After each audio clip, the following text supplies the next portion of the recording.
नमस्कार दोस्तों, स्वागत है आप सबका भविष्य कोचिंग श्री गंगानगर के यूट्यूब चैनल पर। दोस्तों, अगर आप आरपीएससी प्रोग्रामर की तैयारी कर रहे हैं, ये क्लास आपके लिए बहुत ही महत्वपूर्ण है। इस क्लास में आज अपने कंप्यूटर नेटवर्क के अंदर आपने पढ़ा होगा एरर कंट्रोल के बारे में। एरर कंट्रोल मेथड की अगर बात करें तो वहां पर हमारे पास दोनों चीजें हैं, एरर को डिटेक्ट करना और एरर को करेक्ट करना। ये जनरली अपने नॉर्मल सिलेबस की बात करें तो वहां पर अपने मेथड देख लेते हैं कि कौन सा एरर डिटेक्शन मेथड है, कौन सा एरर करेक्शन मेथड है, तो इनके नाम आपको पता होने चाहिए। बट अपने यहाँ नाम की बात नहीं करेंगे। हमारे पास एक मेथड है एरर को करेक्ट करने का, जिसे हम कहते हैं हैमिंग कोड। पहले तो देखते हैं कि एरर क्या है, फिर हम देखते हैं एरर डिटेक्शन क्या है, एरर करेक्शन क्या है, और फिर हम बात करेंगे हैमिंग कोड के बारे में। हैमिंग कोड पर अगर बात करें, यूजीसी नेट की बात करें तो इसमें बहुत ज़्यादा सवाल पूछे गए हैं। यूजीसी नेट में पहले ये टॉपिक नहीं था, लेकिन पिछले कोई 4-5 साल में ही इस टॉपिक को ऐड किया गया है, इसलिए ये नया टॉपिक है। इस पे सबसे ज़्यादा क्वेश्चंस पूछे गए हैं। आज मैं कंप्लीट इसकी थ्योरी करवाऊंगा आपको। नेक्स्ट किसी क्लास में हेमिंग कोड पर जितने भी ऑब्जेक्टिव क्वेश्चंस पॉसिबल हो सकते हैं, उन पर भी अपनी जरूर चर्चा करेंगे। इसलिए ये क्लास आप सबके लिए इंपॉर्टेंट है, अगर आपका उद्देश्य आरपीएससी प्रोग्रामर का है तो। आप अपने दोस्तों के साथ भी शेयर करिएगा। अगर आप चैनल पे दोस्तों नए हैं तो हमारे इस चैनल को जरूर सब्सक्राइब करिएगा और भी डिवाइसेज भी से भी करवाइएगा। ये आपका एक छोटा सा टास्क है जिसको भी आप कंप्लीट करिएगा। मैं इधर हैमिंग कोड को भी कंप्लीट कर रहा हूं। हैमिंग कोड की अगर बात करें तो विस्तार से चर्चा करेंगे आज हैमिंग कोड क्या है और इस हैमिंग कोड की क्या क्या खास बात है। क्या क्या खास बात है इस पर अपन चर्चा करेंगे। क्लास को स्टार्ट करने से पहले बता दूं कि अगर आप सीनियर कंप्यूटर इंस्ट्रक्टर की तैयारी करना चाहते हैं तो आज से ये लाइव बैच स्टार्ट हो गया है। बेसिक कंप्यूटर इंस्ट्रक्टर का भी बैच लाइव स्टार्ट हो गया। इसकी जो फीस है वो 2999 है, लेकिन 2 दिन 10 मार्च तक इसकी 2199 कर दी गई है। और अगर बात करें तो अगर आप आरपीएससी प्रोग्रामर के लिए कंप्यूटर नेटवर्क का स्पेशल कंप्यूटर नेटवर्क सब्जेक्ट का अगर बैच ज्वाइन करना चाहते हैं तो ये भी आप एप्लीकेशन से डाउनलोड कर सकते हैं। एप्लीकेशन का जो लिंक है इसी वीडियो के डिस्क्रिप्शन में मिल जाएगा आपको, वहां से आप एप्लीकेशन डाउनलोड करके ये कोर्स भी ज्वाइन कर सकते हैं। ये क्लासेज भी 6 मार्च से आज से स्टार्ट हुई है, तो वहां से आप ओनली कंप्यूटर नेटवर्क की बात करें तो ये पूरा का पूरा कोर्स आप कंप्यूटर नेटवर्क में कर सकते हैं। अब अगर बात करें तो अपन बात करते हैं किसके बारे में, हैमिंग कोड के बारे में। हैमिंग कोड से पहले कुछ बातें और करते हैं। हमारे पास एक लेयर है जिसका नाम है डेटा लिंक लेयर। कौन सी लेयर है? Data link layer. Data link layer की अगर बात करें तो डेटा लिंक लेयर की जो मेजर रेस्पॉन्सिबिलिटी है वो आप सब जानते हैं, hop to hop node to node delivery का काम करती है। कौन सी लेयर? डेटा लिंक लेयर करती है। इसी डेटा लिंक लेयर में हमारे पास क्या होते हैं? एक्सेस कंट्रोल मेथड भी होता है, हमारे पास एरर कंट्रोल मेथड भी होता है और फ्लो कंट्रोल मेथड भी होता है। तो मेन जो बात कर रहे हैं अपने, तो इस डेटा लिंक लेयर में हमारे पास एक क्या होता है? Error control. क्या होता है? Error control. दोस्तों, अगर एरर कंट्रोल की बात करें तो एरर कंट्रोल का मतलब हमारे पास बड़ा सिंपल है। पहले एरर को क्या करो? डिटेक्ट करो। Error detect. और दूसरा जो मेथड है वो है एरर करेक्ट। Error correct. तो एक तो मेथड क्या है? एरर डिटेक्ट, और एक अपने पास क्या है? एरर करेक्ट है। तो सबसे पहले ये देखिए कि एरर क्या होता है। सबसे पहले ये देखिए कि एरर क्या होता है और ये कैसे आ सकता है कंप्यूटर नेटवर्क के बिहाव पे बात करें। देखिए, मान लो कोई आप डेटा सेंड कर रहे हैं। जब आप डेटा सेंड कर रहे हैं तो किसी न किसी एक चैनल से जब डेटा, किसी न किसी माध्यम से जब कोई डेटा ट्रेवल करता है तो अनवांटेड जो नॉइज होती है, एक्स्ट्रा जो साउंड्स होते हैं, उसकी वजह से आपका डेटा क्या हो सकता है? करप्ट हो सकता है। करप्ट होने का मतलब बड़ा सिंपल है कि कोई बिट अगर जीरो है तो वन हो गई, वन है तो जीरो हो गई। अगर वैसा ही करप्टेड डेटा रिसीवर के पास चला जाएगा तो कैसे पता चलेगा कि ये डेटा वास्तव में जेन्युइन डेटा है या करप्टेड डेटा है? इस चीज का पता लगाने के लिए ही हमारे पास क्या है? एरर कंट्रोल मेथड है। क्या है? Error control method. तो एरर का मतलब क्या है? किसी बिट का दूसरे पार्ट में चेंज हो जाना या किसी बिट का चेंज होना क्या कहलाता है? एरर। और उसी को हम चाहते हैं कंट्रोल करना, इसलिए हमारे पास डेटा लिंक लेयर पर ये जो टारगेट है ये अप्लाई किया जाता है। डेटा लिंक लेयर पर इस मेथड को अप्लाई किया जाता है। आप जानते हैं कि एरर कंट्रोल की रेस्पॉन्सिबिलिटी डेटा लिंक लेयर के साथ साथ ट्रांसपोर्ट लेयर की भी है, लेकिन हम केवल किसको समझ रहे हैं? एरर कंट्रोल को। तो एरर कंट्रोल का मतलब जब तक आपको पता ही नहीं चलेगा कि इसमें गलती है, आप उसको सही कैसे करेंगे? इसलिए एरर कंट्रोल क्या होता है? पहले एरर को डिटेक्ट करो और उसके बाद एरर को क्या किया जा सकता है? करेक्ट किया जा सकता है। कंप्यूटर नेटवर्क में सबसे ज्यादा जो फोकस किया गया है वो एरर के डिटेक्शन पे किया गया है, एरर के करेक्शन पर नहीं किया गया। फिर भी कुछ ऐसे कोड है जो एरर करेक्शन के लिए यूज किए जाते हैं, क्योंकि एरर को डिटेक्ट करना आसान है। ये सवाल है सारे के सारे। एरर को डिटेक्ट करना आसान है, एरर को करेक्ट करना मुश्किल है। एरर को डिटेक्ट करना आसान कैसे है? कि मैंने कुछ बोला और आपको मैंने कहा कि ये बातें इस तरीके से, और उसमें से कोई भी चीज चेंज हो गई तो आपने कहा कि ये इसमें कहीं ना कहीं क्या है? एरर है। तो इसका मतलब आपने कहा कि सर इस बात को दोबारा रिपीट कर दो। तो ये तो आसान है, लेकिन आपके पास डेटा पहुंच जाता है और आप खुद उसमें करेक्ट करना चाहते हो तो ये पॉसिबल है नहीं है। इसका मतलब एरर को डिटेक्ट करना कंप्यूटर नेटवर्क में आसान है, एरर को करेक्ट करना एक बहुत ही टिपिकल मेथड है। अब यहां पर एरर को डिटेक्ट करने के लिए अलग अलग प्रकार के हमारे पास क्या है? मेथड है। अलग अलग प्रकार के कोड्स यूज किए गए हैं, जिसमें सबसे पहले आता है सिंपल पैरिटी चेक। क्या आता है? Simple parity check. Simple parity check आता है। फिर आता है 2D पैरिटी चेक। क्या आता है? 2D parity check. एक चेकसम होता है। क्या होता है? चेकसम होता है। एक आप सब जानते हैं CRC मेथड होता है, साइक्लिक रिडंडेंसी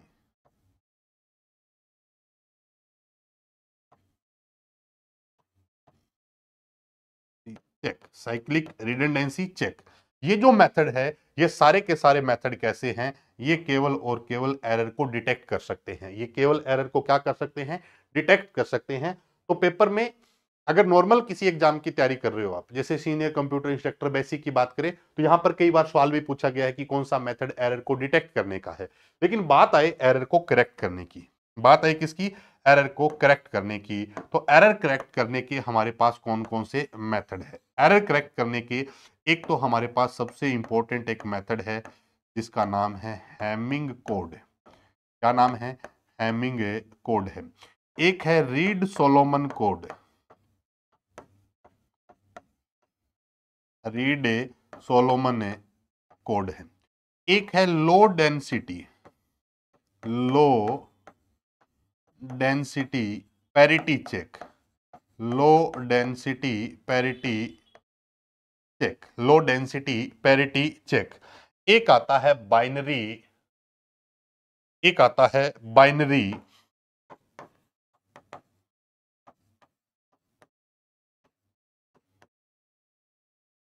कॉन्वोल्यूशनल कोड। हमारे पास ये जो चार कोड लिखे हैं, Hamming code, Reed Solomon code, low density parity check और बाइनरी कॉन्वोल्यूशनल कोड, जो है ये चारों के चारों कोड क्या है? एरर डिटेक्शन कोड है। एरर को सॉरी करेक्शन कोड है। एरर को करेक्ट करने के लिए इन मेथड का यूज किया जाता है। तो हमारे पास ये क्या है? एरर को डिटेक्ट करने वाले मेथड है और ये एरर को करेक्ट करने वाले मेथड है। इन्हीं एरर के करेक्ट करने वाले मेथड में से आज हम बात कर रहे हैं किसकी? हैमिंग कोड की। किसकी बात कर रहे हैं? हैमिंग कोड की बात कर रहे हैं। तो हैमिंग कोड जो है वो एक एरर करेक्शन मेथड है। अब एक बात बताओ कि जो एरर को करेक्ट कर रहा है, क्या वो एरर को डिटेक्ट कर सकता है क्या? ये आप सबके लिए सवाल है। देखिएगा कि जो मेथड एरर को करेक्ट कर रहा है, क्या एरर को डिटेक्ट कर सकता है क्या?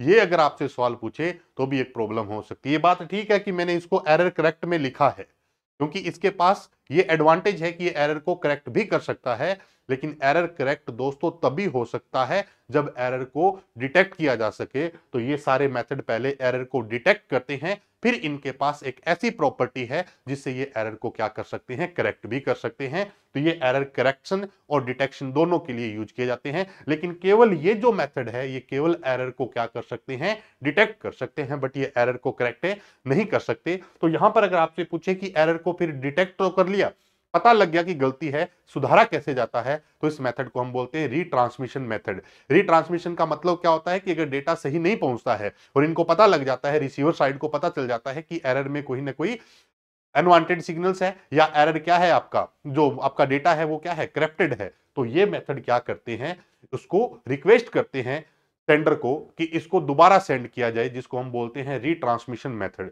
लेकिन यहां पर हेमिंग कोड जो है, रीड सोलोमन कोड जो है, ये क्या करते हैं, एरर को डिटेक्ट कर लेते हैं और एरर को क्या कर देते हैं, करेक्ट भी कर देते हैं। इसके लिए रीट्रांसमिशन का यूज नहीं किया जाता। लेकिन समस्या क्या है, जो हेमिंग कोड है ना, हेमिंग कोड है, ये क्या कर सकता है, 2 बिट की एरर को, 2 बिट की एरर को तो क्या कर सकता है, डिटेक्ट कर सकता है। 2 बिट की एरर को तो डिटेक्ट कर सकता है और 1 बिट की एरर को, 1 बिट की एरर को करेक्ट कर सकता है, 1 बिट की एरर को करेक्ट कर सकता है। अच्छा सवाल है, हेमिंग कोड के बारे में अगर आपसे पूछे तो इसकी क्या खास बात है कि 2 बिट तक की एरर को तो डिटेक्ट कर लेगा और 1 बिट की एरर को ये क्या कर देगा, करेक्ट कर देगा। तो हेमिंग कोड जो ओरिजिनल हेमिंग कोड है वो हमारा क्या है, 1 बिट की एरर को तो करेक्ट कर सकता है और 2 बिट की एरर को क्या कर सकता है, डिटेक्ट कर सकता है। अब ये कैसे डिटेक्ट करेगा और कैसे उसको क्या करेगा, करेक्ट करेगा, इससे पहले कि इस एरर को कंट्रोल कैसे किया जाएगा, आपको पता कैसे चलेगा कि यहां पर क्या है, एरर है, यहां से पहले एक मेथड को समझते हैं, फिर आते हैं डायरेक्ट किस पर दोस्तों, हेमिंग कोड पर। क्योंकि मैं अगर डायरेक्ट हेमिंग कोड बताऊं तो बहुत सारी चीजें बार बार जब मैं बोलूंगा तो आपको लगेगा कि ये वाली चीजें क्या होती है। इसलिए मेरी कोशिश है कि बिल्कुल से बिल्कुल 0 से 0 लेवल तक मैं आपको समझा सकूं कि हेमिंग कोड वास्तव में किस तरीके से काम करता है। अब हमारे पास क्या है, सबसे पहली चीज क्या है कि अगर किसी भी डेटा को आप सेंड कर रहे हो, किसी भी डेटा को क्या कर रहे हो, सेंड कर रहे हो, जो हमारा ओरिजिनल डेटा है, वैसा का वैसा डेटा रिसीवर साइड पर बिना किसी एरर के पहुंचे, इस बात का पता लगाना है, इस बात का पता लगाना है। लेकिन रिसीवर को इस बात का कैसे पता लगेगा कि ये मेरा डेटा एरर फ्री है या एरर के साथ है, इसके लिए हमें एक मेथड अप्लाई करना पड़ता है, जिसके बारे में अपन बात करते हैं। सबसे पहले एक छोटे से एग्जांपल से समझते हैं। मान लो आप किसी व्यक्ति को 10,000 रुपए, मान लो आप किसी व्यक्ति को 10,000 रुपए भेज रहे हैं, किसी व्यक्ति को 10,000 रुपए भेजना है, लेकिन आप खुद नहीं जा रहे। यानी कि आप, कोई ए व्यक्ति है जो किसी बी व्यक्ति को कितने रुपए भेज रहा है, 10,000 रुपए। अब 10,000 रुपए का आपने एक पैकेट बनाया, पैकेट बनाकर और किसी थर्ड पर्सन यानी कि सी व्यक्ति को ये पैकेट दे दिया। ये सी व्यक्ति पैकेट लेकर जा रहा है और ये पैकेट किसको देगा, बी को देगा। आपने कितने रुपए दिए, 10,000 रुपए। यानी कि यहां पर ए क्या है, सेंडर है, बी क्या है, रिसीवर है। ए क्या है, सेंडर है, बी क्या है, रिसीवर है, सी आपका माध्यम है, सी आपका माध्यम है, जिसको चैनल बोल दो, मीडियम बोल दो, तो ये हमारा एक क्या है, माध्यम है।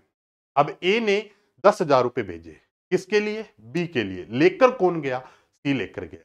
अब बी को कैसे पता लगेगा कि ए ने 10,000 रुपए भेजे हैं, खोज करके देखिए कि बी को कैसे पता चलेगा कि ए ने 10,000 रुपए भेजे। मान लो जैसे ही सी के पास ये 10,000 रुपए आए, सी ने इसमें से 1,000 रुपए निकाल लिए और 9,000 रुपए किसको दे दिए, बी को दे दिए।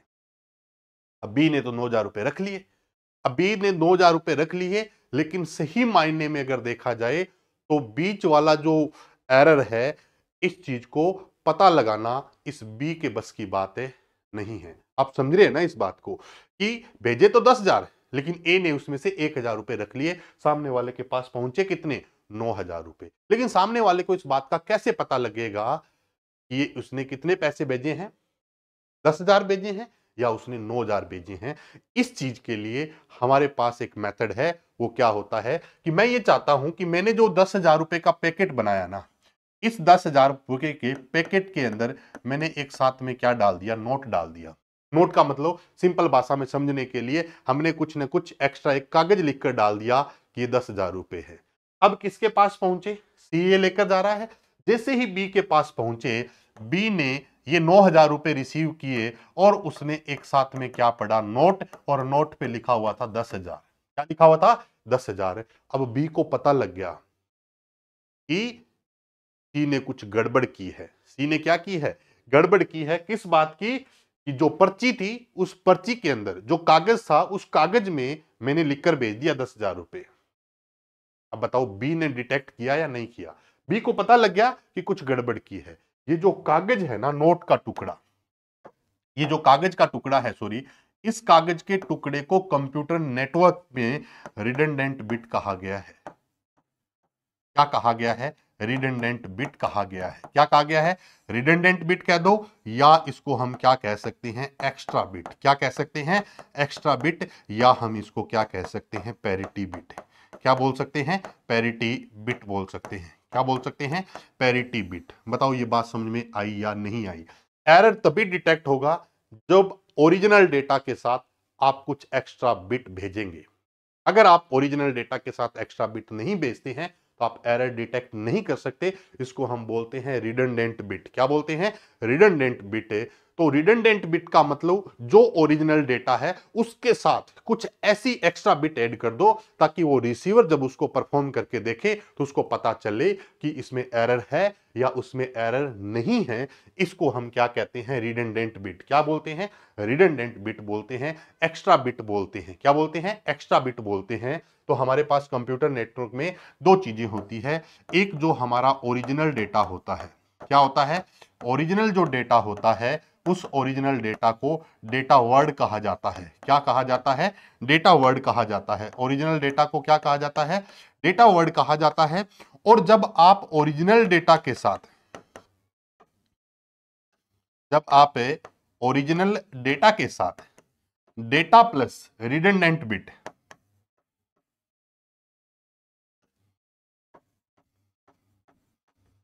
Redundant bit, data plus redundant bit दोनों ऐड करके भेजते हैं तो उसको कंप्यूटर नेटवर्क में क्या कहा है, कोड वर्ड कहा है। क्या कहा है, कोड वर्ड। तो कोड वर्ड क्या होता है, हमारा original message plus redundant bit, हमारा original message plus extra bit, हमारा ओरिजिनल मैसेज प्लस हम कह सकते हैं पैरिटी बिट। क्लियर होगी बात यहां पर। तो हमारे पास क्या है, उस ओरिजिनल डेटा को डेटा वर्ड, और जो हम पूरा डेटा भेज रहे हैं एक्स्ट्रा बिट के साथ उसको क्या बोला गया है, कोड वर्ड। ये कोड वर्ड ही बता सकता है रिसीवर को कि आपके डेटा में एरर है या नहीं है, एरर है या नहीं है। अब हमारे पास यहां से एक और सवाल आता है कि जो पेरिटी होती है, जो क्या होती है, पेरिटी होती है, ये दो प्रकार की होती है। एक होती है ओड पेरिटी और एक होती है इवन पेरिटी। किताबें पढ़ोगे तो बहुत मुश्किल हो जाएगा। सिंपल भाषा में बता रहा हूं, ओड पैरिटी और इवन पैरिटी का मतलब क्या है। देखो, मैंने 4 बिट भेजना है, 4 बिट डेटा भेजना है, लेकिन मेरे पास डेटा क्या है, 101 है। क्या है, 101 है। 4 बिट भेजना है, एक बिट मुझे क्या लेना है, इसमें पैरिटी डालनी है। अब मैं यहां पर पैरिटी 0 ऐड करूं या 1 ऐड करूं।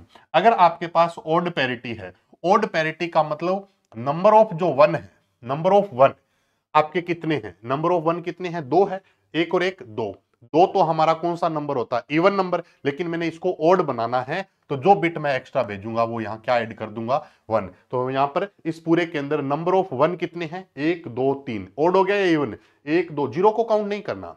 ओड और इवन पैरिटी का पता लगाने का एक ही मेथड है कि नंबर ऑफ वंस कितने हैं आपके डेटा के अंदर। नंबर ऑफ वंस की बात करें, 1 2 3, 1 2 3, 3 है तो इसका मतलब ये ऑड पैरिटी है। इवन पैरिटी का मतलब मान लो यही डेटा था, अब आप इसके साथ एक एक्स्ट्रा बिट ऐड करना चाहते हो और आप चाहते हो कि मुझे इवन पैरिटी यूज करनी है। क्या यूज करनी है, इवन पैरिटी। तो बताओ पहले से 1 की संख्या कितनी है, 2 है, एक और एक 2।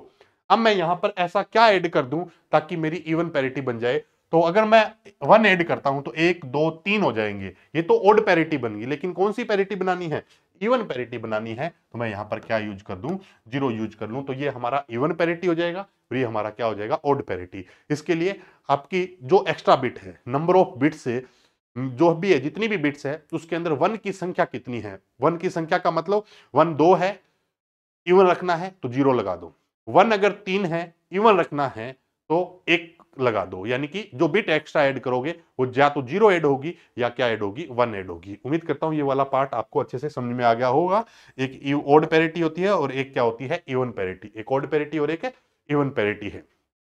यहां तक अच्छे तरीके से क्लियर होगी बात। तो हमारे पास क्या है कि रिडंडेंट बिट, एक्स्ट्रा बिट, या इसको हम क्या बोलते हैं, पैरिटी। पैरिटी दो प्रकार की होती है, एक तो ऑड पैरिटी और एक क्या होती है, इवन पैरिटी। जितने आपसे पूछे कि ये ऑड पैरिटी है या इवन पैरिटी है, उसमें 1 की संख्या काउंट कर लो। अगर 1 की संख्या 4 है तो इवन पैरिटी, 1 की संख्या 3 है तो ऑड पैरिटी, 1 की संख्या अगर 6 है तो इवन पैरिटी, 1 की संख्या 5 है तो ऑड पैरिटी है। सिंपल सी बात है। नंबर ऑफ 1 कितने हैं पूरे उसके अंदर, तो हमारे पास इवन पैरिटी और ऑड पैरिटी दोनों कंसेप्ट आ जाते हैं। पहला कौन सा है, ऑड पैरिटी का, और दूसरा कौन सा है, इवन पैरिटी का। अब अपन बात करते हैं हैमिंग कोड पर। इस पर बात करते हैं हैमिंग कोड पर। देखिए दोस्तों, हैमिंग कोड की अगर बात करें तो हैमिंग कोड में हमारे पास सबसे पहली बात आती है हैमिंग कोड। हैमिंग कोड दोस्तों, अगर हैमिंग कोड की बात करें तो पहला ही सवाल आता है कि हैमिंग कोड किसने डेवलप किया था। हैमिंग कोड किसने डेवलप किया था, तो आप बता देना, रिचर्ड डब्ल्यू हैमिंग ने।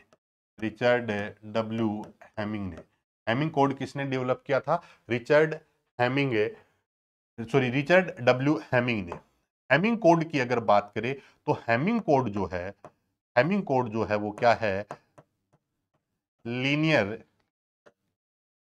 लीनियर ब्लॉक कोड है। लीनियर ब्लॉक कोड है। ये मैं आपको पूरी, जैसे अभी वो बैच स्टार्ट कर रखा है उसके अंदर मैंने पूरी चीजें बताई हुई है। लीनियर ब्लॉक क्या होता है, अलग अलग प्रकार के हमारे होते हैं। तो जो हेमिंग कोड है वो एक क्या है, लीनियर ब्लॉक कोड है। हेमिंग कोड एक क्या है, लीनियर ब्लॉक कोड है। डेवलप किसने किया, रिचर्ड डब्ल्यू हैमिंग ने। रिचर्ड डब्ल्यू हैमिंग ने किया था। अब अपने पास हम लेते हैं एक डेटा को, हम लेते हैं एक डेटा को। अब इस हेमिंग कोड पर कौन कौन सी चीजों पर सवाल पूछे जा सकते हैं, यहां बता देता हूं। पहला सवाल कि जो आपकी रिडंडेंट बिट होगी, जो आपकी क्या होगी, रिडंडेंट बिट होगी, रिडंडेंट बिट होगी, वो कितनी ऐड करनी पड़ेगी।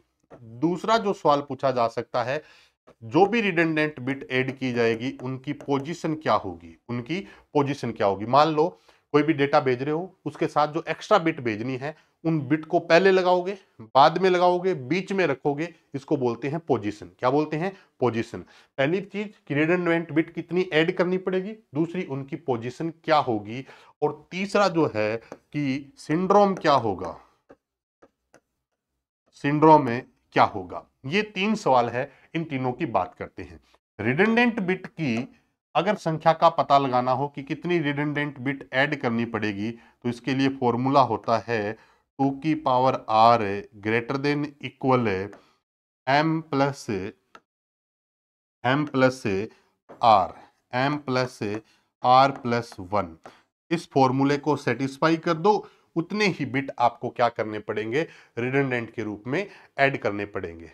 इस फॉर्मूले को सेटिस्फाई कैसे किया जा सकता है, ये फॉर्मूला भी कैसे बना है, ये मैं जो क्लासेस चल रही है उसके अंदर मैं कंप्लीट करवा रहा हूं कि ये फॉर्मूला वास्तव में किस तरीके से डिराइव्ड हुआ है। लेकिन आप अगर याद रखने हैं तो इतना याद रख लेना, 2 की power R greater than equal M plus R plus 1। अब आपको यहां पर किसकी वैल्यू फाइंड करनी है, आर की वैल्यू को फाइंड करना है। आर की वैल्यू फाइंड करना है और इस पूरी समीकरण को क्या करना है, सेटिस्फाई करना है। इस इक्वेशन को सेटिस्फाई करने के लिए हमें एक एग्जांपल लेना पड़ेगा। तो चलिए दोस्तों एक एग्जांपल लेते हैं और इस एग्जांपल से इस पूरे पार्ट को समझते हैं। मुझे डेटा ट्रांसमिट करना है, मुझे क्या करना है, डेटा ट्रांसमिट करना है। जो मुझे डेटा ट्रांसमिट करना है, डेटा जो मेरा ओरिजिनल डेटा है, जो हमारा क्या है, ओरिजिनल डेटा है, वो कुछ इस प्रकार से डेटा है। जो हम डेटा सेंड करना चाहते हैं वो डेटा हमारा क्या है, 101101 ये हमारे पास टोटल जो डेटा है वो कितने बिट का है, 7 बिट का डेटा है। कितने बिट का डेटा है, 7 बिट का डेटा है। 7 बिट के डेटा की बात करें, जो ओरिजिनल डेटा या मैसेज है इसको अपनों ने फॉर्मूले में डिनोट किया हुआ है किससे, एम से। तो एम का मतलब यहां पर क्या है, हमारा ओरिजिनल मैसेज। क्या है, ओरिजिनल मैसेज या डेटा है। आर का मतलब है रिडंडेंट बिट, आर का मतलब क्या है, रिडंडेंट बिट। अब एक बात बताइए कि गेट में ये सेम सवाल पूछा गया है, गेट में पूछा गया कि मुझे 7 बिट का डेटा है उसको ट्रांसमिट करना है, तो मुझे कितनी एक्स्ट्रा बिट इसके साथ ऐड करनी होगी ताकि रिसीवर एरर को डिटेक्ट भी कर सके और रिसीवर एरर को करेक्ट भी कर सके। दोस्तों इसकी 2 क्लास हो सकती है क्योंकि मेथड है ये बहुत लॉन्ग मेथड है। कोशिश करता हूं हर चीज को शॉर्टकट तरीके से करवाने की, बट सारी जगह शॉर्टकट अगर मैं बताऊंगा आपको तो पेपर में आपको कहीं ना कहीं प्रॉब्लम का सामना करना पड़ सकता है। इसलिए मैं पूरा लॉन्ग मेथड बताऊंगा, कुछ शॉर्टकट्स भी बता दूंगा आपको ताकि आपको आसानी हो सके। अब देखिए कि ओरिजिनल डेटा 7 बिट का है। अब ओरिजिनल डेटा 7 बिट का मतलब, अब आ जाइएगा वापस यहां पर, देखिए कि मैंने 10,000 रुपए भेजने हैं। अब इस 10,000 रुपए को सीधा मैं रिसीवर को भेज देता हूं तो वो एरर डिटेक्ट ही नहीं कर पाएगा। इसके साथ मुझे एक नोट लिखना पड़ेगा जिसको क्या बोला गया है, रिडंडेंट बिट। अब आप बताओ कि मुझे इसके साथ कितनी बिट एक्स्ट्रा ऐड करनी पड़ेगी, इसके लिए हमारे पास फॉर्मूला है। आप डायरेक्ट नहीं बता सकते कि इसके साथ कितनी बिट ऐड करनी पड़ेगी, हो सकता है इस क्लास को देखने के बाद आपको ये पता लगने लग जाए कि कितनी बिट ऐड करनी पड़ेगी। फॉर्मूला मेरे पास क्या है, 2 की power r greater than equal m plus से r प्लस 1, m प्लस से r प्लस 1। यहां पर r की कोई भी वैल्यू मान लेते हैं। सबसे पहले मैं r की वैल्यू को मान रहा हूं 1, r की वैल्यू को क्या मान रहा हूं, 1। इससे पहले मैं छोटी सी बात और बता दूं, ये जो r आएगा, ये जो r आएगा, r क्या रहना चाहिए आपका, लोअर लिमिट में होना चाहिए। r क्या होना चाहिए, लोअर लिमिट में होना चाहिए। ये लोअर लिमिट क्या कहानी है, इस चीज को भी समझते हैं। मान लो मैं यहां पर r की वैल्यू 1 मान रहा हूं, आपको मानना ही पड़ेगा इस इक्वेशन को सेटिस्फाई करने के लिए। ये देखिएगा, अगर मैं r की वैल्यू 1 मानता हूं, r की वैल्यू क्या मानता हूं, 1 मानता हूं, तो ये कैसे बनेगा, 2 की power 1 greater than equal m कितना है आपके पास, 7 बिट का। मैसेज कितना है, 7 बिट का। r यहां से आपने 1 मान लिया तो r की वैल्यू क्या है, 1, प्लस आपको इस फॉर्मूले में क्या करना है, 1। तो अब देखिएगा हमारे पास 2 की पावर 1 का मतलब क्या है, 2, 2 की पावर 1 का मतलब 2 ग्रेटर देन इक्वल 7 और 2 9। बताओ ये इक्वेशन सेटिस्फाई हो रही है क्या, क्या 2 9 से बड़ा या बराबर होता है क्या, नहीं होता। इसका मतलब 1 बिट से तो काम नहीं चलेगा। 7 बिट को भेजने के लिए एक एक्स्ट्रा बिट अगर ऐड करते हो तो ऐड नहीं कर सकते, क्योंकि हमारा हैमिंग कोड कहता है कि इस इक्वेशन को सेटिस्फाई करके ही आप भेज सकते हैं। अब अपन मानते हैं कि आर की बिट कितनी है, जो आर जो है हमने 2 मान लिया, तो अब 2 मानकर देखते हैं। आर की वैल्यू 2 मान ली, ग्रेटर देन इक्वल है। अब यहां पर ओरिजिनल मैसेज कितने बिट का है, 7, एम की वैल्यू कितनी है, 7, प्लस आर कितना माना, अब की बार 2 मान लिया, आर कितना मान लिया, 2, प्लस क्या हो गया, 1, प्लस क्या हुआ, 1। अब देखिए 2 की पावर 2 का मतलब कितना हुआ, 4, ग्रेटर देन इक्वल 7 और 2 9 और 1 10। क्या ये कंडीशन सेटिस्फाई हो रही है, 4 बड़ा या बराबर होता है 10 के, नहीं होता। तो ये कंडीशन भी आपकी दोस्तों सेटिस्फाई नहीं हो रही है, ये कंडीशन भी सेटिस्फाई नहीं हो रही। और आगे समझते हैं इसी चीज को। अब अगर मैं r की वैल्यू 3 मान लेता हूं, मैं क्यों समझा रहा हूं, क्योंकि आपको ये मेथड पता होना चाहिए। r की वैल्यू मैंने 3 मान ली, तो 2 की पावर 3 ग्रेटर देन इक्वल 7। अब की पास r की वैल्यू कितनी है, 3। ये ध्यान भूलना मत, कहीं आप 2 लिख दो 1 लिख दो, कुछ नहीं है। r जो भी मानोगे वो आप लिखना है यहां पर। तो 2 की पावर 3 का मतलब 8 ग्रेटर देन इक्वल, और 7 प्लस 3 प्लस 1, 7 और 3 10 और 1 11। क्या ये कंडीशन सेटिस्फाई हो रही है, नहीं हो रही, क्योंकि 8 बड़ा नहीं होता 11 से, न बराबर होता, तो ये भी नहीं होता। अब अपने r की अगर बात करें तो r की वैल्यू कितनी मान लूं मैं, 4 मान लूं, तो आप देखिएगा 2 की power 4 greater than equal, original message m कितना है आपके पास 7 का, r कितना माना है 4, और एक आपके फॉर्मूले के अंदर है। तो आप देखिएगा 2 की पावर 4 का मतलब 16 ग्रेटर देन इक्वल 7 और 4 11 और 1 12। अब यहां पर देखें तो 16 बड़ा या बराबर होता है क्या 12 से, बिल्कुल होता है। बराबर तो नहीं होता 16, लेकिन बड़ा होता है। बराबर आ जाए तो भी ठीक है, बड़ा हो तो भी ठीक है। तो ग्रेटर देन इक्वल का मतलब या तो ये वैल्यू इससे बड़ी होनी चाहिए या ये वैल्यू इसके बराबर होनी चाहिए। तो 16 जो है वो बड़ा है किससे, 12 से, ये कंडीशन सेटिस्फाई होगी। और आगे चलते हैं, अगर मैं r की वैल्यू 5 रखता हूं, r की वैल्यू 5 रखता हूं, तो 2 की पावर 5 ग्रेटर देन इक्वल 5, यानी कि ओरिजिनल में से 7 प्लस 5 प्लस 1 है, तो 2 की पावर 5 कितना होता है, 32, और क्या है, 7 और प्लस 5 12 और 1 है 13। अब तो आप ये भी कहेंगे कि सर ये कंडीशन भी तो क्या होगी, सेटिस्फाई होगी। अब मुझे क्या करना है कि 5 लेना है या 4 लेना है। अब यहां पर देखिएगा कि मैंने कहा आर क्या होना चाहिए, लोअर लिमिट, कम से कम कितनी बिट चाहिए इस कंडीशन को सेटिस्फाई करने के लिए, 4 बिट। कितनी बिट चाहिए, 4 बिट है। तो अब आपसे पूछे कि 7 बिट भेजनी है, कितनी बिट भेजनी है, जो डेटा आपने सेंड करना है वो कितना भेजोगे, 7 बिट का। डेटा कितने बिट का है, 7 बिट का, लेकिन उसके साथ है रिडंडेंट बिट। रिडंडेंट बिट है वो कितनी ऐड करनी पड़ेगी, 4 बिट ऐड करनी पड़ेगी। तो अब आपका जो डेटा जाएगा, जो पूरा डेटा ट्रांसमिट होगा, वो टोटल कितना होगा। तो अब हमारा जो कोड वर्ड होगा, जो हमारा क्या होगा, कोड वर्ड। तो देखिए कोड वर्ड का मतलब original message plus original message plus R redundant bit. R redundant bit, original message 7 का है, रिडंडेंट बिट कितने की है, 4 की। तो अब हमारा जो टोटल डेटा जाएगा वो कितने बिट का जाएगा, 11 बिट का। तो हमारा कोड वर्ड कितने बिट का बन गया, 11 बिट का। पहली चीज यहां देखिएगा, ये एक एक स्टेप को समझिएगा। सबसे पहला स्टेप बताया था कि रिडंडेंट बिट कितनी होगी, रिडंडेंट बिट कितनी होगी, तो आपको पता चल गया कि 7 बिट भेजने के लिए आपको 4 एक्स्ट्रा बिट भेजनी पड़ेगी। इसीलिए मैंने इस क्लास को स्टार्ट होते ही कहा था कि कंप्यूटर नेटवर्क में एरर को करेक्ट करना मुश्किल है।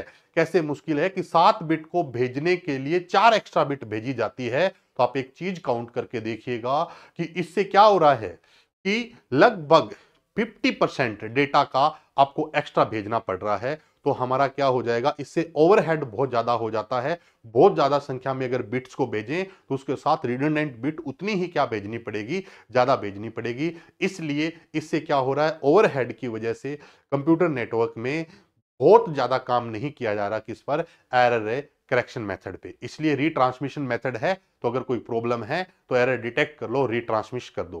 क्लियर होगी बात। ये बात जो मैंने बोली, मैंने आपके सामने ये सेटिस्फाई कर दिया है। तो अब टोटल जो डेटा जाएगा आपका, टोटल जो डेटा जाएगा वो 7 बिट का तो क्या है, आपका मैसेज है ओरिजिनल, और 4 आपको एक्स्ट्रा बिट भेजनी पड़ेगी ताकि रिसीवर ये पता लगा सके कि मेरा जो मैसेज है वो सही है या करप्टेड है। इसके लिए आपको 4 एक्स्ट्रा बिट भेजनी पड़ी।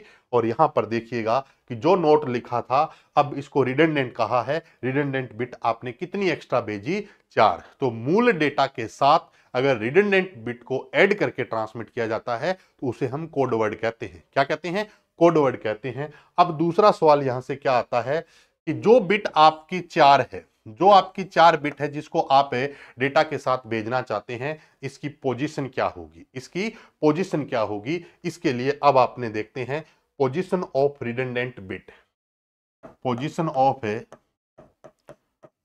Position of A redundant bit,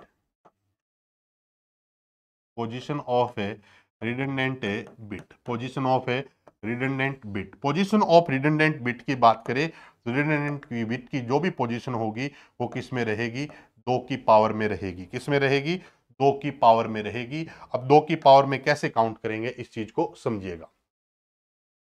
सबसे पहले जो डेटा आपका है, जो डेटा आप सेंड करना चाहते हैं, वो अब डेटा टोटल कितने बिट का जाएगा, 11 बिट का। कितने बिट का जाएगा, 11 बिट का। इस 11 बिट का मतलब क्या है, आपका ओरिजिनल मैसेज जो है वो कितना के है, 7 बिट का।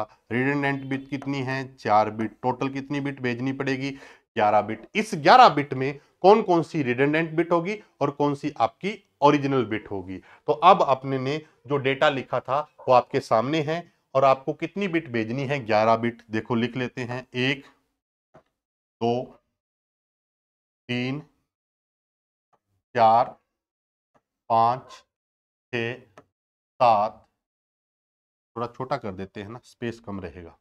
1 2 3 4 5 6 7 8 9 10 और 11। इस मेथड को चाहे आप इधर से लिख दो चाहे इधर से लिख दो, उससे कोई फर्क नहीं पड़ेगा। ये मैं पहले क्लियर कर दूं, अगर आपको ये डाउट हो कहीं आपने ऐसा पढ़ा हो कि सर इधर से लिखते हैं या इधर से लिखते हैं। अब एक चीज देखिएगा, टोटल जो बिट भेजी जाएगी वो कितनी भेजी जाएगी, 11 भेजी जाएगी।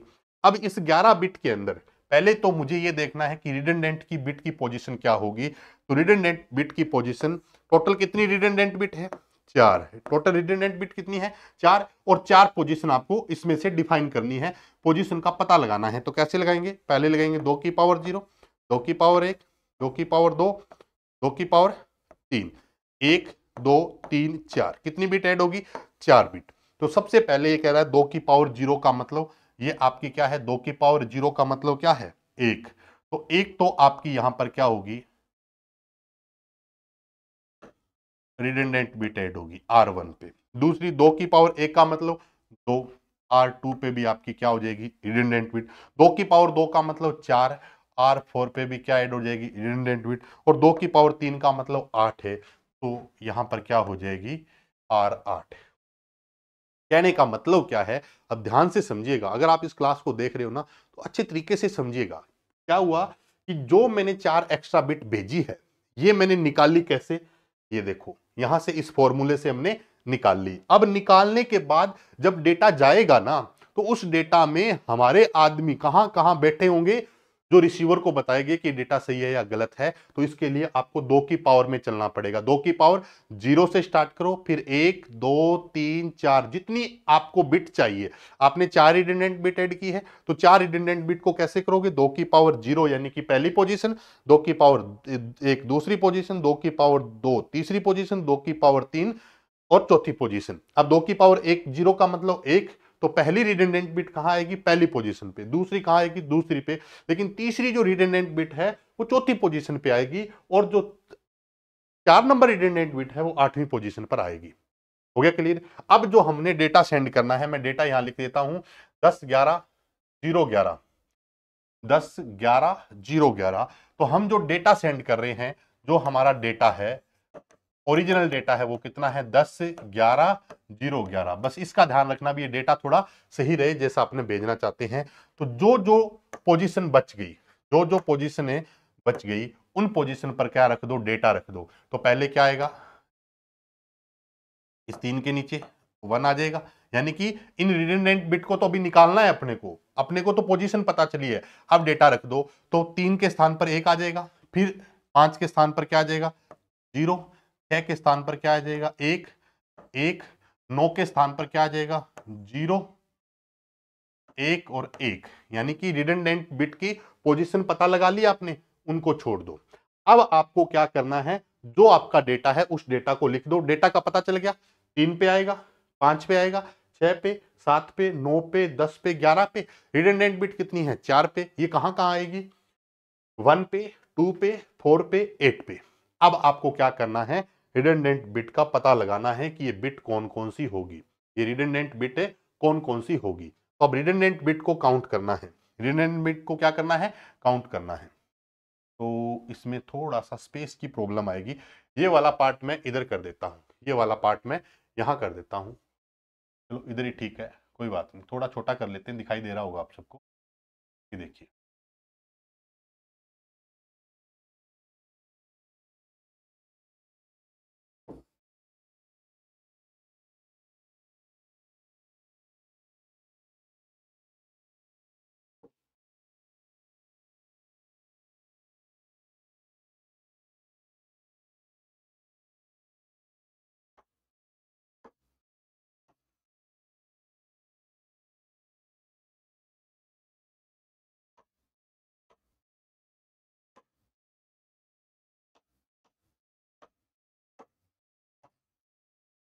चलो कोई बात नहीं, नहीं चल जाएगा काम, इतने काम, ठीक है। ये अपने पास, अब देखो अब क्या करना है, हर एक बिट को काउंट करना है, हर बिट को काउंट करना है। सबसे पहली जो बिट है वो R1 को काउंट करना है। किसको करना है, R1 को, फिर R2 को, R4 को और R8 को। यानी कि मुझे अब यहां 0 भेजना है या 1 भेजना है, 0 भेजना है या 1 भेजना है, 0 भेजना है या 1 भेजना है, 0 भेजना है या 1 भेजना है। सेम कहानी करेंगे। अब देखिएगा अपने पास सबसे पहले हम काउंट करते हैं R1 को। किसको काउंट करते हैं, R1 को।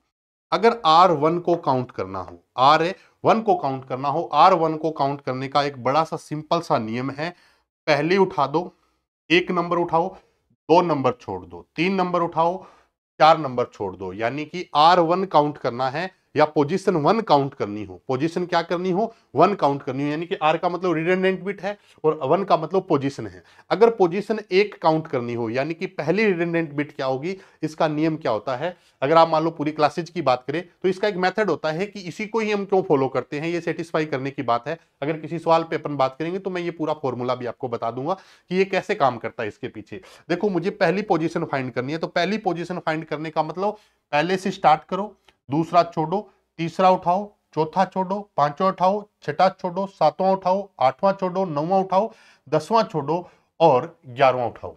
इसका मतलब पहली पोजीशन काउंट करने का फॉर्मूला क्या है, एक उठाओ एक छोड़ो, एक उठाओ एक छोड़ो। तो सबसे पहले देखिएगा, R1 काउंट करने के लिए आपको कौन कौन सी पोजीशन उठानी है, पहली पोजीशन उठानी है।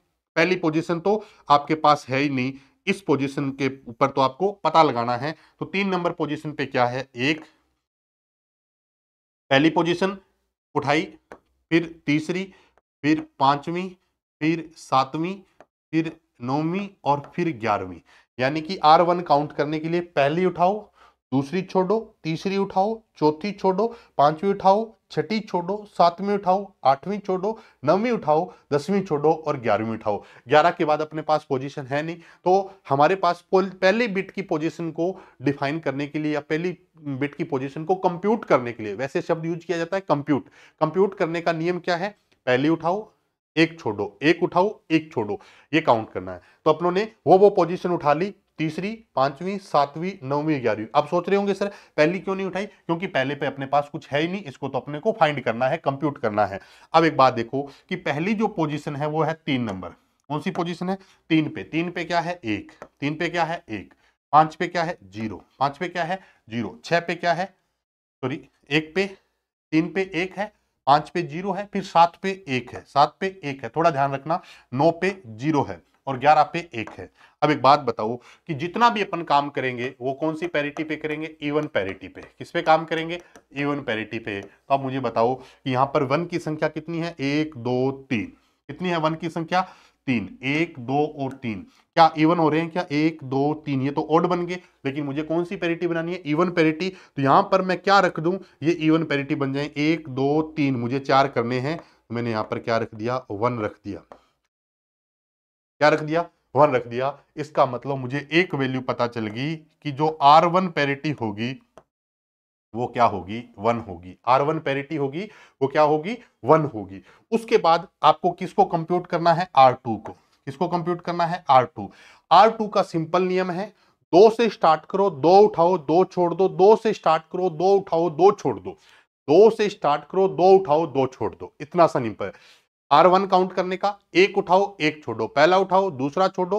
R2 की बात करें, R2 काउंट करना है या पोजीशन 2 नंबर काउंट करनी है, तो पोजीशन 2 काउंट करने का तरीका क्या है, 2 से स्टार्ट करो, 2 उठाओ 2 छोड़ो 2 उठाओ। यहां पर R2 काउंट करना है, कंप्यूट कैसे करोगे, देखिए R2 की बात करें तो 2 से स्टार्ट करो, 2 नंबर बिट आपके पास कुछ है ही नहीं, तो 2 से उठाओ 3 उठाओ, 2 और 3, 2 और 3, 2 और 3, फिर 2 छोड़ दो, 4 और 5 को छोड़ दो, 6 और 7 को उठाओ, 8 और 9 को छोड़ दो, 10 और 11 को उठाओ। समझ में आई।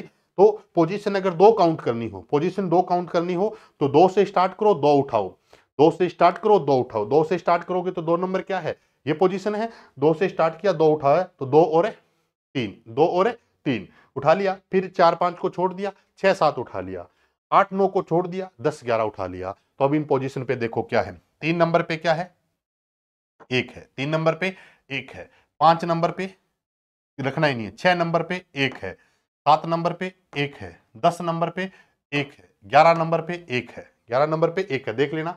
3 पे एक है, 6 पे एक है, 7 पे एक है, 10 पे एक है, 11 पे एक है। 1 2 3 4 5। अब मेरे पास टोटल 1 है, उनकी संख्या कितनी है, 5 है। इवन पैरिटी बनानी है तो मैं यहां पर क्या रखूं ताकि टोटल इवन हो जाए, तो 1 2 3 4 5 है। अब 5 से ज्यादा एक बिट बढ़ाओगे तो 6 करोगे, तो 6 में आपको क्या रखना पड़ेगा, 1 रखना पड़ेगा। ये आपकी दूसरी पैरिटी आ गई। ये आपकी कौन सी आ गई, दूसरी पैरिटी आ गई। तो यानी कि R2 के स्थान पर भी आपको क्या भेजना होगा, 1 भेजना होगा। क्या भेजना होगा, 1 भेजना होगा। R2 के स्थान पर भी क्या भेजना है, 1 भेजना है। यानी कि R1 R2 यानी कि पोजीशन 1 पोजीशन 2 दो तो आपको पता लगी। अब ऐसे ही कंप्यूट करेंगे किसको, ये मैं यहां लगा देता हूं इस तरीके से, ये मैं लगाता हूं इस तरीके से। अब किसको काउंट करोगे, R4 को। R4 को काउंट करने का नियम है 4 उठाओ 4 छोड़ दो, 4 उठाओ 4 छोड़ दो, 4 उठाओ 4 छोड़ दो। यानी कि 4 से स्टार्ट करो, 4 उठाओ 4 छोड़ दो, 4 से स्टार्ट करो, 4 उठाओ 4 छोड़ दो। तो 4 नंबर तो आपके पास है ही नहीं, 4 नंबर तो आपके पास है ही नहीं। 4 नंबर का पता लगाना है तो 4 उठा लो। किस किसको उठाओगे, 5 6 7, यानी कि 4 5 4 5 6 7, 4 उठा लिए, 4 छोड़ दो, 4 छोड़ दो, 4 5 6 7, 4 उठा लिए, 4 छोड़ दो, 8 9 10 11, 4 छोड़ोगे तो आगे कुछ बचता ही नहीं है। दोबारा तो उठाने की जरूरत नहीं है। तो अब 5 पे क्या है 0, 6 पे क्या है 1, 7 पे क्या है 1, 7 पे क्या है 1। तो पहले से इवन पैरिटी बनानी है तो पहले से 2 1 है, तो अब आपको यहाँ क्या लगाना पड़ेगा, 0 लगाना पड़ेगा। तो ये आपकी क्या हो जाएगी, यहाँ पर ये 0 आपकी क्या आ जाएगी, R4 आ जाएगा। तो यहाँ पर R4 के स्थान पर आपको क्या भेजना पड़ेगा, 0 भेजना पड़ेगा। R4 के स्थान पर क्या भेजना पड़ेगा, 0 भेजना पड़ेगा। अब आपको काउंट करना है किसको, R8 को। किसको काउंट करना है, R8 को। R8 का मतलब 8 से स्टार्ट करो 8 उठा लो, 8 से स्टार्ट करो 8 उठा लो 8 छोड़ दो, 8 से स्टार्ट करो 8 उठा लो 8 छोड़ दो। ये तो मैं आपको वैसे बता रहा हूं, वरना इसका एक मेथड होता है बड़ा सिंपल, वो थोड़ा लॉन्ग मेथड हो जाएगा आपके लिए, थोड़ा कंफ्यूजन वाला भी है। सिंपल है कि R8 को या पोजीशन 8 को पता लगाने का तरीका क्या है, 8 उठाओ, 8 से स्टार्ट करके 8 उठा लो 8 छोड़ दो। तो इतना तो अपने पास है ही नहीं, 8 से स्टार्ट करो। तो 8 की बात करें तो 8 पे तो आपके पास कोई बिट है नहीं, तो क्या है 9 10 और 11। 9 पे क्या है 0, 10 पे क्या है 1 और 11 पे क्या है 1। तो अब बताओ इवन पैरिटी बनानी है, कौन सी पैरिटी बनानी है, इवन। तो नंबर ऑफ 1 कितने हैं, 2 ही है, लेकिन इस पोजीशन पर आपको क्या बिठाए ताकि इवन पैरिटी बन जाए। तो मैं यहाँ क्या रख दूं 0, क्योंकि टोटल 1 कितने हैं 2 है, तो 2 इवन नंबर होता है। अगर मैं यहाँ 1 रखता हूं तो ये 3 हो जाएंगे, तो वो ऑड पैरिटी बन जाएगी। लेकिन अपन काम किस पे कर रहे हैं, इवन पैरिटी पे। तो अब बताओ कि R8 की वैल्यू क्या आ जाएगी, 0 आ जाएगी। R8 की वैल्यू क्या आ जाएगी, 0 आ जाएगी। बताओ इतनी बात समझ में आई या नहीं आई। यानी कि ये जो डेटा भेजोगे वो केवल इतना डेटा भेजा जाएगा। पैरिटी बिट के कुछ नियम हैं। पहला है कि पैरिटी बिट कितनी भेजी जाएगी, रिडंडेंट बिट कितनी भेजी जाएगी। दूसरा नियम ये है कि उन बिट की पोजीशन क्या होगी। तीसरा कि वो बिट होगी क्या वास्तव में। ये तीनों चीजें आपको पता होनी चाहिए। हेमिंग कोड पढ़ रहे हो तो पहली पैरिटी बिट होनी क्या चाहिए, मेरा मतलब संख्या कितनी होनी चाहिए, फिर उसकी पोजीशन क्या होनी चाहिए, और वास्तव में वो फिर बिट क्या होनी चाहिए। अपने हिसाब से नहीं हो कि 1 लिखो 0 लिखो कुछ भी लिख दो। हमने काउंट किया है, इसको क्या किया है, कंप्यूट किया है। अब कंप्यूट किया तो अब आपका जो ओरिजिनल डेटा ट्रांसमिट होगा, यानी कि जो डेटा जाएगा, ये डेटा क्या होगा, ट्रांसमिट होगा। ये डेटा क्या होगा, ट्रांसमिट होगा। ये पूरा डेटा जो लिखा है वो पूरा डेटा क्या होगा दोस्तों, ट्रांसमिट होगा। अब जैसे ही ये डेटा ट्रांसमिट होगा तो अब रिसीवर को कैसे पता चलेगा कि डेटा सही है या गलत है, डेटा सही है या गलत है। तो अब रिसीवर के पास डेटा पहुंचा, थोड़ी सी हेल्प करना, यहां पर बिट्स अपन लिख लेते हैं। इन बिट्स की बात करें तो क्या है 1110, मैं पूरी लिख देता हूं। जो डेटा ट्रांसमिट हुआ, जो डेटा क्या हुआ है, ट्रांसमिट हुआ है रिसीवर के लिए, वो डेटा क्या है, एक बार ये गलत ना हो जाए, 1110, इस चीज का विशेष ध्यान रखिए। 1110, 1110, 1110, उसके बाद क्या है 0110, 0110, 0110, 0110, 0110 और 0111, सॉरी 011 है ना, 011, 011। ये पहुंच गया जी डेटा किसके पास है, रिसीवर के पास। किसके पास पहुंचेगा, रिसीवर के पास। अब रिसीवर को कैसे पता चलेगा कि जो डेटा आया है वो सही है या गलत है, सही है या गलत है। डेटा क्या आया है 1 1 1 0 0 1 1 0 और 1। अब हमारा जो कोडवर्ड है वो पूरा का पूरा पेरिटी काउंट हुई। अब रिसीवर को इस बात का पूरा पता है, जो मेथड हमने अप्लाई किया है सेंडर साइड, वही मेथड अप्लाई करेगा कौन है, रिसीवर साइड। अब उसको पता चला कि पेरिटी बिट कितनी है या रिडंडेंट बिट कितनी है, तो रिसीवर को इस बात का कैलकुलेशन है कि हमारे पास इसके साथ कितनी बिट आई है, 4 बिट। जैसे हम पीछे काउंट करके आ रहे हैं वैसे ही यहां काउंट हुई, तो रिडंडेंट बिट कितनी है, 4। दूसरा, इसको इसकी पोजीशन भी पता है, इसकी क्या पता है, पोजीशन भी पता है। पोजीशन का मतलब कैसे है ये देखिएगा। सबसे पहले उसको इस बात का पता है कि जो रिडंडेंट बिट है, एक तो ये होगी आर, मान लो ये R1 है, R2 है और R3 है और R 1 2 1 2 3 4 5 6 7 1 2 3 4 5 6 7 8 9 10। गड़बड़ हुई भी, एक बिट कम कैसे है, 111 00 11। अच्छा यहाँ 00 है ना, ये अपने गड़बड़ कर दी, यहाँ पे 0, यहाँ पर क्या आएगा 0 और 1 और 1, ये आ गया। तो R1 R2 R3 और उसके बाद 8 नंबर, 1 2 3 4 5 6 7 8, ये आ जाएगा R8 आपका। ये हो गया, उसको पता चल गया कि ये रिडंडेंट बिट है। तो सबसे पहले सेम मेथड से कंप्यूट करेगा। सबसे पहले किसका पता लगाएगा, R1 का। किसका पता लगाएगा, R1। R1 का मतलब नियम क्या है, एक उठाओ एक छोड़ दो, 1 3 5 7 9 11, यही तो नियम था। 1 3 5 7 9 11, 1 3 5 7 9 11, बिट उठा के रखो। R1 पे कितनी है, 1। R1 पे कितनी है, 1। R3 पे कितनी है, 1। यानी कि R1 पे 1 है, 3 पे कितनी है, 1। 5 पे कितनी है, 0। यानी कि नंबर दे देता हूं, 1 2 3 4 5 6 7 8 9 10 और 11। आसान हो जाएगा आपके लिए। देखो, 1 पे 1 है, 2 3 पे क्या है, 1 है। उसके बाद 5 पे क्या है, 0 है। 5 पे क्या है, 0 है। 5 पे क्या है, 0 है। 7 पे 1 है। 9 पे क्या है, 9 पे 0 है। और 11 पे क्या है, 1 है। अब यहां से क्या पता चलेगा, नियम क्या है यहां पर, रिसीवर साइड कहता है कि अगर इवन पैरिटी आ जाए, इवन पैरिटी आ जाए तो वो क्या है, नो एरर। इवन पैरिटी आ जाए तो नो एरर। देखो 1 2 3 4, 1 2 3 4, 4 1 आ गए, इसका मतलब पैरिटी कौन सी आ गई, इवन। कौन सी पैरिटी आ गई, इवन। 1 2 3 4, यानी कि इवन पैरिटी यूज की। अगर यहां पर 1 1 2 और 3 होते, 1 2 और 3 होते और यहां 0 होता ना, तो यहां पर ओड संख्या आती, और ओड संख्या आती रिसीवर पकड़ लेता, यहां पर क्या है, एरर है। यहां पर क्या है, एरर है। अब देखो काउंट किया, काउंट करने का तरीका वही है। एक पहला काउंट करोगे तो 1 3 5 7 9 11 की पोजीशन पे, उसके बाद इन सबको काउंट करो 1 2, यानी कि नंबर ऑफ 1 कितने हैं इसमें, 1 2 3 4, तो 4 क्या होता है, इवन। तो इसका मतलब इसमें तो एरर नहीं है। दूसरा काउंट करेगा किसको, R2 को।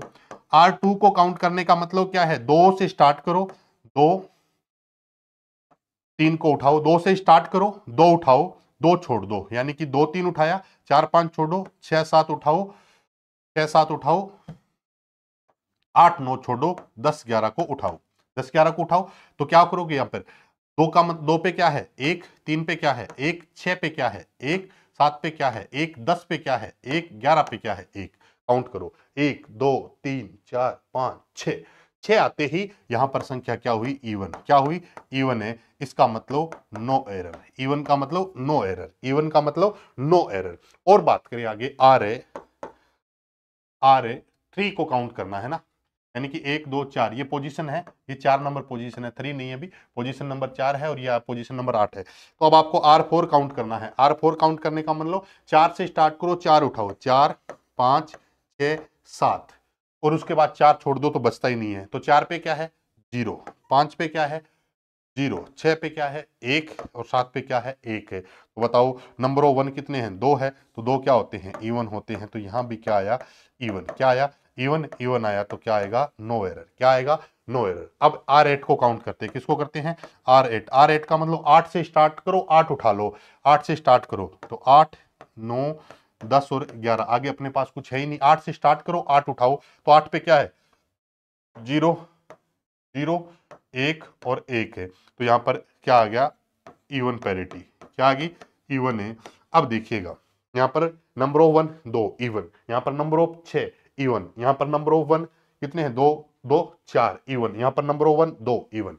इसका मतलब रिसीवर के पास क्या नहीं है, एरर। तो अब देखिएगा हमारे पास R1 की वैल्यू, R1 की वैल्यू, R2 की वैल्यू, R4 की वैल्यू और R8 की वैल्यू 0 0 0 0। तो इसको हम बोलते हैं सिंड्रोम।